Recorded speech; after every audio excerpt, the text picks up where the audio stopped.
오늘 밤은 한 사람의 착각을 이야기해 보려고 합니다. 그 착각은 웃기기도 하고 민망하기도 하고 때로는 위험합니다. 그런데 이상하게 어느 순간부터 그 착각이 조금 부럽게 느껴지기도 합니다. 돈키호테. 세상에서 가장 유명한 풍차 사건의 주인공. 우리는 흔히 그를 현실을 모르는 사람으로 기억하지만 이야기를 천천히 따라가다 보면 생각이 달라집니다. 그는 현실을 몰라서가 아니라 현실을 견디는 방식으로 이상을 선택한 사람처럼 보이거든요. 오늘은 돈키호테를 우스운 기사로만 보지 않고 한 인간이 스스로에게 만들어낸 이야기 속에서 어떻게 살아가는지, 그리고 그 이야기가 주변 사람들까지 어떻게 바꾸는지, 그 긴 여정을 밤의 속도로 같이 걸어보겠습니다. 돈키호테는 처음부터 돈키호테가 아니었습니다. 그는 라만차 지방의 평범한 시골 신사였습니다. 이름도 그럴듯하게 알론소 키아노였죠. 그런데 어느 날부터 그의 일상이 바뀝니다. 이유는 단순합니다. 책 때문입니다. 그는 기사 이야기, 옛 이야기들에 깊이 빠져듭니다. 거기에는 명예가 있고 약자를 돕는 정의가 있고 누군가를 위해 목숨까지 걸 수 있는 고결함이 있습니다. 그리고 그 고결함은 현실에서 찾기 어려운 것들이기도 합니다. 책을 읽는다는 건 원래 위험합니다. 어떤 책은 우리를 더 현실적으로 만들지만 어떤 책은 현실을 견디기 위해 다른 세계를 열어버립니다. 돈키호테는 그 문을 열어버린 쪽이었습니다. 그는 생각합니다. 내가 직접 저 이야기 속 사람이 되면 어떨까? 내가 직접 정의를 실천하면 어떨까?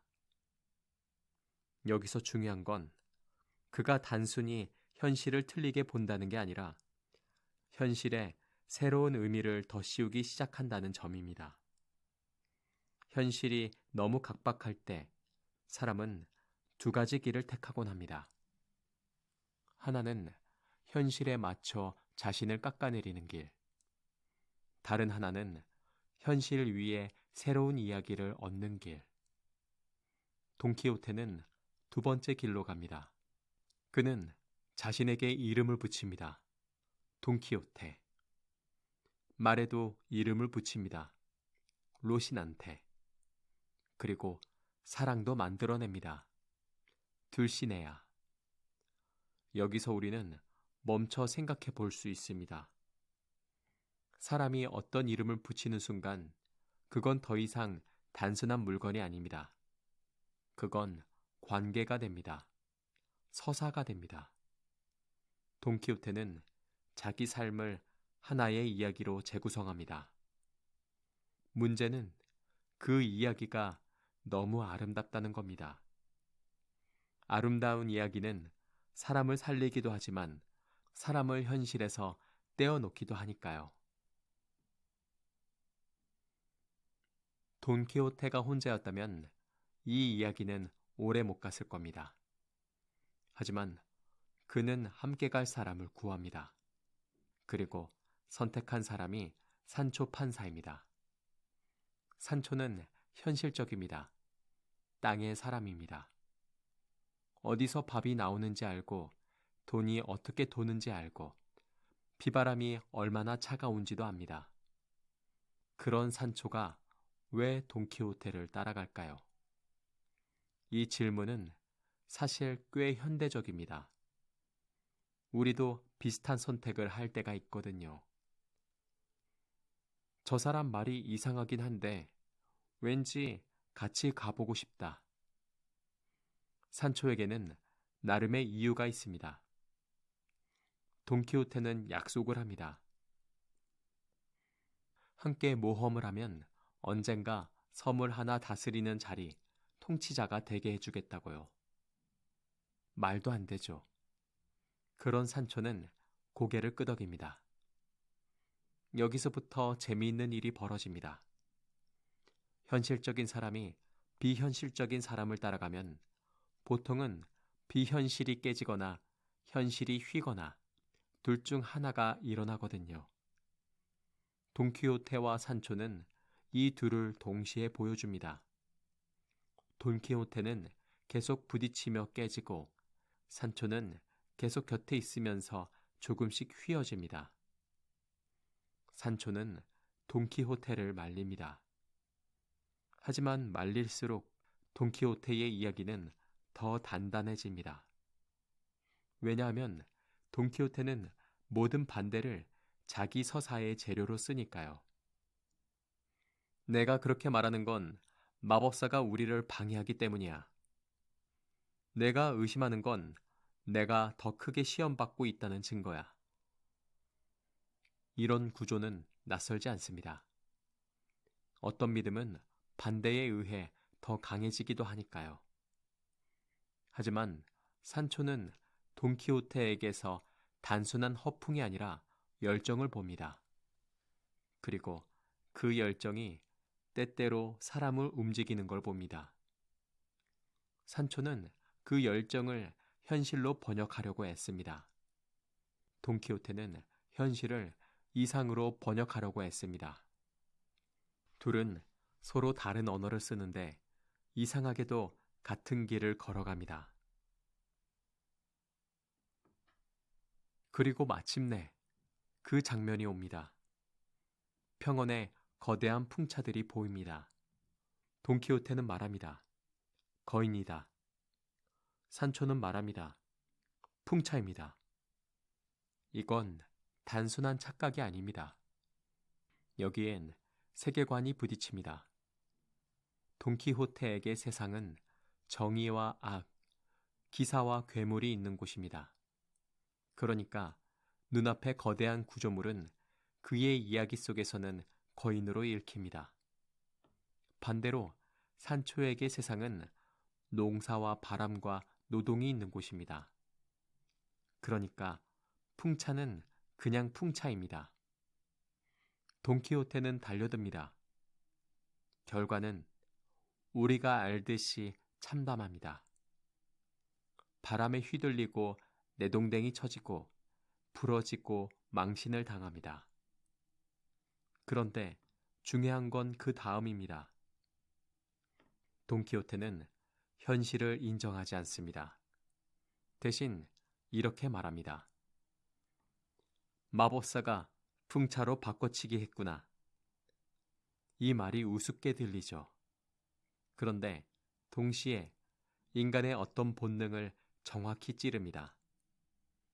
사람은 자기가 믿는 세계가 무너질 때 그 무너짐 자체를 설명할 새로운 이유를 만들어냅니다. 그리고 그 이유는 대개 외부 탓으로 향합니다. 운명, 누군가의 방해, 시스템, 마법사. 우리가 살아가면서도 비슷한 방식으로 버틸 때가 있습니다. 내가 실패하면 내가 틀린 게 아니라 상황이 이상했다고 말하고 싶어질 때, 변수가 컸다고 말하고 싶어질 때, 돈키호테는 그걸 극단적으로 보여줍니다. 그래서 웃기지만 웃음이 오래가지 않습니다. 왜냐하면 그 방식이 결국 자신을 더 다치게 만들 거라는 걸 알기 때문입니다. 돈키호테는 계속해서 사건을 만납니다. 여관을 성으로 착각하고 평범한 사람들을 기사나 악당으로 읽고 무고한 사람들에게도 서사를 더 씌우며 달려듭니다. 어떤 장면들은 분명 코미디입니다. 그가 세계를 얼마나 이상하게 읽는지 보여주니까요. 하지만 시간이 지나면 우리는 다른 걸 보게 됩니다. 돈키호테는 늘 누군가를 돕겠다고 합니다. 그는 약자를 보호하려고 하고 부당함을 참지 않으려고 하고 명예를 지키려고 합니다. 문제는 그의 방식이 현실과 어긋난다는 점이지만 그 마음 자체는 때때로 우리의 무감각을 찌릅니다. 우리는 현실을 안다고 말하면서 가끔 너무 쉽게 체념해버리지요. 원래 그래. 세상은 다 그런 거야. 내가 뭘 할 수 있겠어. 돈키호테는 그런 말을 하지 않습니다. 그는 무모하게라도 해야 한다고 말합니다. 그래서 그가 더 우습고, 그래서 그가 더 아프게 남습니다. 그리고 산초는 옆에서 그걸 다 봅니다. 산초는 정신 차리라고 말하면서도 어느 순간부터는 돈키호테의 말투를 흉내내고 돈키호테의 규칙을 이해하려고 하고 어쩌면 그 이야기 속에 잠깐 기대기도 합니다. 이게 이 작품이 오래 살아남는 이유입니다. 이 이야기는 미친 사람의 여행기로 끝나지 않고 사람이 사람에게 어떻게 전염되는가를 보여줍니다. 한 사람의 믿음이 옆 사람의 언어를 바꿉니다. 옆 사람의 행동을 바꿉니다. 그리고 결국 세상의 시선을 바꿉니다. 돈키호테 이야기의 중요한 지점 중 하나는 시간이 흐르면서 세상이 돈키호테를 알아본다는 점입니다. 초반에는 돈키호테가 세상을 착각합니다. 하지만 어느 순간부터는 세상이 돈키호테를 이야깃거리로 소비합니다. 사람들이 그를 놀립니다. 일부는 재미로 부추깁니다. 일부는 잔인하게 실험합니다. 이때부터 돈키호테는 단순히 자기 착각 때문에 다치는 게 아니라 타인의 시선 때문에 더 크게 다칩니다. 이 장면들은 지금 읽어도 날카롭습니다. 사람이 한번 캐릭터가 되면 세상은 그 사람을 사람으로 보지 않고 구경거리로 보려 하거든요. 돈키호테는 웃음거리가 되고 돈키호테 자신도 그걸 어렴풋이 느낍니다. 하지만 그는 멈추지 않습니다. 왜냐하면 멈추는 순간 그가 붙잡고 있는 삶의 의미가 사라질 것 같으니까요. 이 지점에서 돈키호테는 단순히 어리석은 인물이 아니라 어쩌면 가장 외로운 사람이 됩니다. 자기 이야기를 믿지 않으면 무너질 것 같은 사람. 그런데 세상은 그 이야기를 놀이로 만들며 더 빠르게 부숴버리는 사람. 돈키호테에게 둘시네아는 중요합니다. 그는 누군가를 사랑한다고 믿어야만 기사로서 완성된다고 생각하니까요. 하지만 둘시네아는 현실의 누군가라기보다 그가 마음속에서 빚어낸 이상에 가깝습니다. 여기서 둘시네아는 한 사람을 가리키는 이름이 아니라 돈키호테가 세상에서 끝까지 지키고 싶은 아름다움의 표식처럼 느껴집니다. 우리가 어떤 꿈을 붙잡을 때도 비슷합니다. 그 꿈이 실체가 아니라 우리가 버티기 위해 만든 빛일 때가 있죠. 그 빛을 비웃는 건 쉽습니다. 하지만 그 빛이 없으면 사람이 완전히 꺼질 때도 있습니다.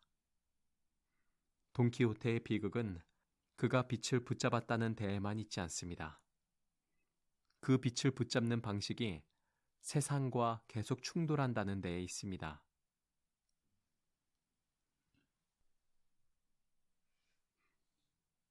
그리고 이야기는 생각보다 조용한 쪽으로 갑니다. 여정이 끝나갈수록 돈키호테의 몸은 더 상하고 마음도 더 지칩니다. 그는 돌아갑니다. 그리고 결국 자신을 다시 바라보게 됩니다. 여기서 작품은 우리에게 아주 묘한 질문을 남깁니다. 돈키호테가 돌아온 것은 회복인가, 포기인가? 현실로 돌아온 것은 성숙인가, 죽음인가? 어떤 사람에게 현실로 돌아오는 건 치유일 수 있습니다. 하지만 어떤 사람에게 현실로 돌아오는 건 자기 존재의 이유를 잃는 일이기도 합니다. 돈키호테의 마지막은 승리도 아니고 완전한 패배도 아닙니다. 그보다 긴 밤이 끝난 뒤에 허탈한 새벽 같은 느낌입니다. 웃음이 다 사라진 자리에서 우리는 그를 다시 보게 됩니다. 그는 우스운 사람이었지만 그가 지키려 했던 것들은 그렇게 우스운 게 아니었다는 걸요. 돈키호테는 현실을 모르는 사람으로 끝나지 않습니다. 그는 우리에게 질문합니다. 당신은 어떤 이야기를 믿고 사는가? 당신은 어떤 의미를 더 씌우며 하루를 견디는가? 그리고 그 의미가 무너질 때 당신은 무엇으로 자신을 설명하는가? 돈키호테는 풍차에 부딪혔습니다. 하지만 우리는 매일 우리만의 풍차에 부딪히기도 합니다. 일, 관계, 건강, 돈, 인정, 실패. 그 앞에서 우리는 가끔 너무 빠르게 현실을 말합니다. 하지만 동시에 현실만으로는 못 견디는 날도 있습니다. 그럴 때 사람은 자기에게 작은 서사를 만들어주죠. 내가 이걸 버티는 건 이유가 있어. 나는 끝까지 어떤 가치를 놓치지 않을 거야. 내 삶은 단순한 반복이 아니야. 돈키호테가 말해주는 건 그 서사의 위험과 아름다움입니다. 위험하니까 조심해야 하고 아름다우니까 완전히 버리지 말아야 하는 것. 오늘 밤 돈키호테를 다시 기억한다면 이렇게 기억해도 좋겠습니다. 그는 망상가였지만 그 망상 속에는 인간이 끝까지 놓치고 싶지 않은 무언가가 들어있었다고요. 조금 슬프게, 조금 따뜻하게, 그렇게요. 오늘도 고생 많으셨습니다. 이 밤이 너무 차갑지 않기를 바라며 여기서 조용히 마치겠습니다. 지금까지 무엇이든 내레이션이었습니다.